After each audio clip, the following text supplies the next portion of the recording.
Hello, I am Jess of Yoga Story, and today I wanted to talk to you about what is yoga, what does Yoga Story offer, and what are some of the benefits of those offerings. So, first, what is yoga? Yoga is a Sanskrit term meaning to yoke, or to bring together, to bring into harmony, to bring into union. What are we bringing into union? Our physical, mental, emotional, and spiritual space, our whole body, our whole experience, our whole experiential space. In order to bring ourselves into that harmonious space, we first have to accept where we're at. And the beauty of our yoga practice is that it encourages us to come into a space of body awareness and of self-awareness. I'll primarily focus on the asana, or again, a Sanskrit term for posture, and those meditative elements. So things like mindfulness. Mindfulness meaning paying close attention without attaching any value judgment. No good or bad to what we're experiencing physically, no good or bad to what we're experiencing mentally, emotionally, or spiritually. We're simply noticing what we're experiencing and accepting ourselves in that space as we are. That can also lead to an acceptance of the world around us. Acceptance in the moment does not necessarily mean that we stay in that space, but in order to move through challenges or even through moments of joy, in order to move forward, we first have to accept where we're at in the moment. So yoga is one way that we can practice experiencing a harmony in ourselves, and one way that we can also think about how do we experience harmony with all. So thinking about terms like collective consciousness, getting into that more spiritual space of understanding that we are connected to all life around us. But it starts with that physical and meditative practice, with our inner world and understanding and starting to understand who we are so that we can understand our relationship to and with the world around us. One of the services that Yoga Story offers is empowered mindset coaching and workshops. In our empowered mindset workshops, we talk about things like what is empowerment, what is mindset. We talk about self-inquiry work. So asking ourselves what we believe, why we believe what we believe, where are we being influenced, and to what degree are we being influenced? What do our behaviors say about what we value?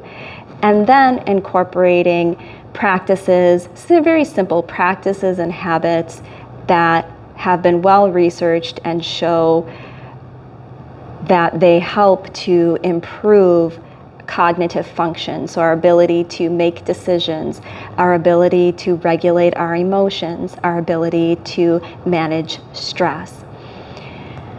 Things like mindfulness, like practicing gratitude, like taking walks, getting sunlight, hydrating, sleeping or resting.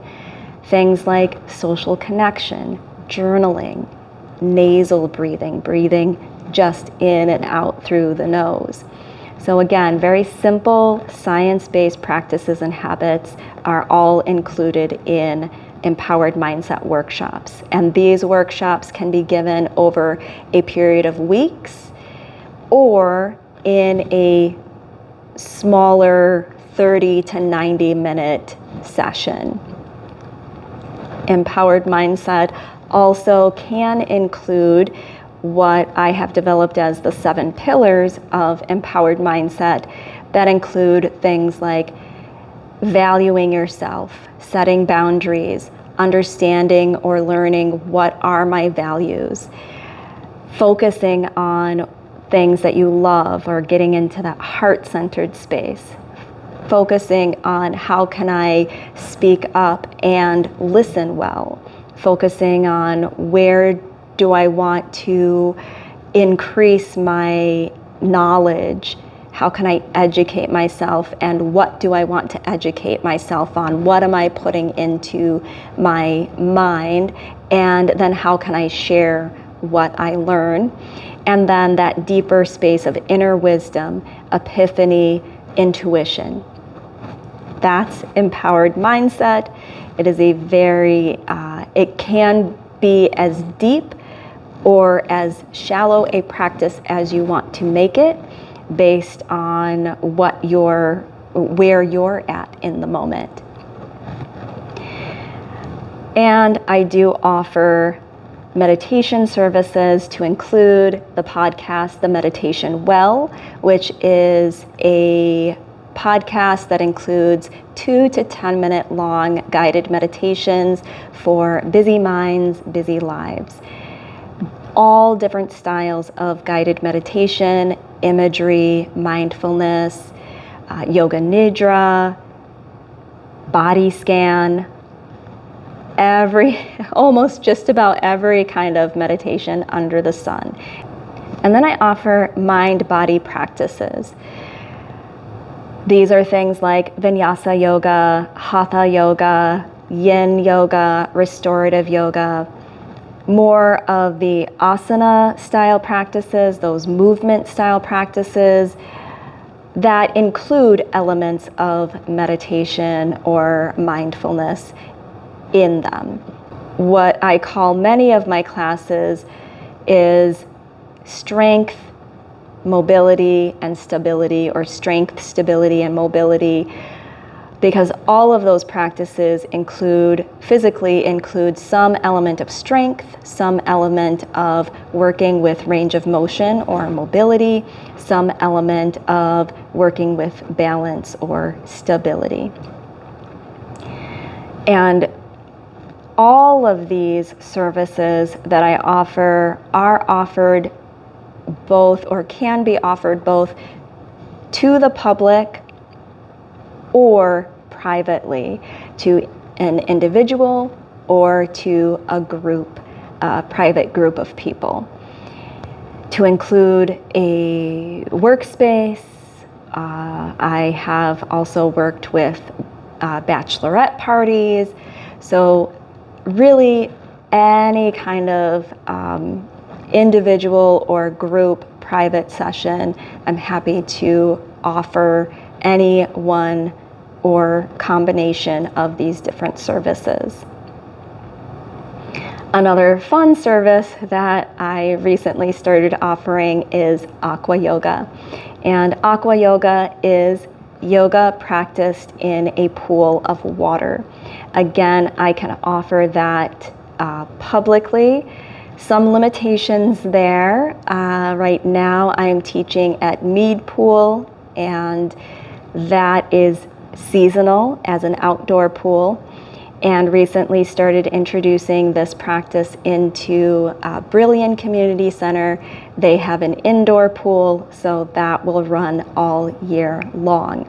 And then of course, again, I can offer this privately. So if you have a private indoor or outdoor pool, I'm happy to come in and guide a practice for you or for your particular private group. All of that said, the benefits of these practices include, again, things like building body awareness. How am I feeling? How often do we stop to pause to ask ourselves, how am I feeling physically? Where do I feel tension? How can I relax? How can I increase strength to build that resilience? looking at things like self-awareness, or more of that, again, mindset work, where we're asking ourselves these deeper questions of where we're being influenced, why we believe the things that we believe, what do we want to change about what we believe or how we show up in the world. What do we want to celebrate about the way that we show up in the world, and how can we incorporate some of these practices and habits into our unique schedules? Other benefits, of course, include, again, things like improved decision making, improved focus, again, our ability to regulate our emotions, breathing through hard things, and managing stress. So really just learning how to slow down just enough so that we can pay attention to what's really going on with us. We are living in a lightning speed time where there is so often this sense of urgency, the sense that we need to move fast, we need to do things quickly. And I myself have felt that and do at times feel that. So what we can do to at least work with that is to take these moments to pause. And of course, the Yoga Story tagline, pause, practice, play. First, pausing to learn about ourselves from that physical, mental, emotional, and spiritual space.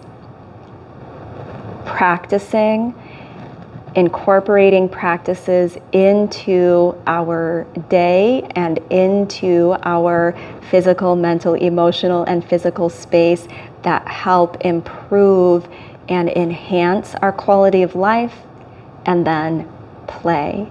So incorporating that element of joy, of childlikeness, of increasing our sense of wonder and curiosity, getting curious about what we're experiencing versus applying a negative judgment on our experiences. Now, all of this has its complexities, and our whole life experience has its nuances. There is no one size fits all. And so when I approach each of these classes, when I approach my own practice, I approach it from a very grounded space of, I am here now. How can I rest in the now? Where do I want to go? And what kinds of practices and habits can I incorporate into my life so that I can show up for myself and for others in the best possible way? Thank you so much for listening. And if you already practice with me, thank you so much for practicing with me. If you would like to learn more, reach out. I'm happy to hear from you.